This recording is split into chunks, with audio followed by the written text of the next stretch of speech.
Jim, thanks very much for joining us.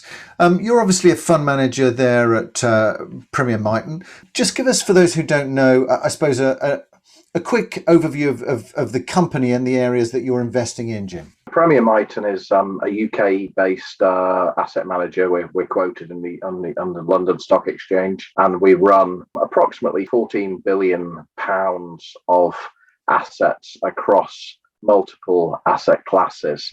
The asset class where I run the funds is global listed infrastructure, and I run two parallel funds as a result of the merger of Premier and Miton, which are the Premier Miton Global Infrastructure Income Fund and the Premier Global Infrastructure Income Fund. And I've been running the Premier Miton Fund. I launched it in March 2017. I've been running the Premier Fund since May 2020.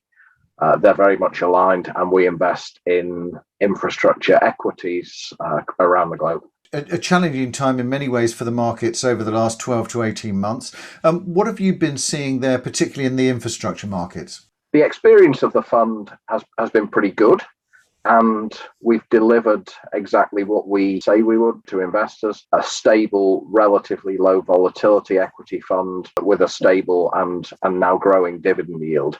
I think what we saw through the pandemic and the impact of lockdowns was kind of exactly what we'd expect to see. A lot of these infrastructure stocks are providing essential services without which society can't function. So, you look at electricity, you look at communications networks, US railroad networks, all of these essential services, they all carried on pretty much as normal through the whole lockdown period.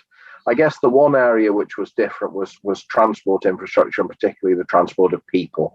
So airports, toll roads, those kind of stocks obviously saw passenger volumes fall dramatically. And then there will be a trajectory of recovery for each asset in each geography. It's going to vary based on the economic factors around the recovery, as well as the restrictions that governments impose and the way that they're removed. I mean, there's been a lot of focus, Jim, particularly around the sort of new energy side. What are you seeing in terms of the outlook, particularly for that sector? Look, this is a massive theme for my fund, a massive theme, the whole energy transition and effectively our ability to make money for our clients in this area. And this is probably the biggest investment theme in my lifetime.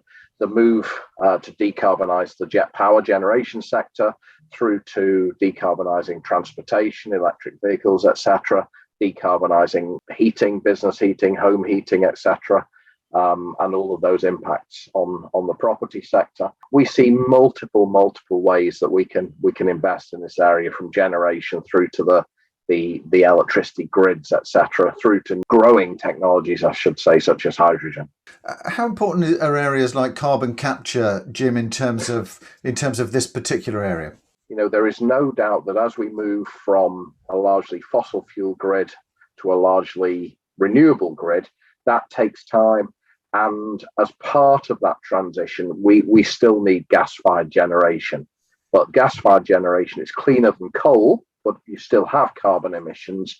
If we can have effective carbon capture and storage usage and storage solutions, you decarbonize that gas-fired generation. That clearly has a massive impact. Secondly, when we think about replacing natural gas with hydrogen as a fuel source, you can very effectively produce hydrogen, green hydrogen, with renewable energy, splitting using huge amounts of electricity to split water into hydrogen and oxygen, which is harmless and released into the atmosphere. But then the blue hydrogen, the other side of hydrogen production, is basically using natural gas and breaking it down. It's a hydrocarbon, breaking it down into hydrogen and carbon. Use the hydrogen, you need to do something with that carbon. So carbon capture and storage, again, can be a crucial part in that hydrogen production chain if it's effective in taking that carbon away and avoiding it being a pollutant. Really interesting to catch up. Huge possibilities in this area, I think, going forward. Jim, thanks very much for joining us. Okay, thanks, Richard.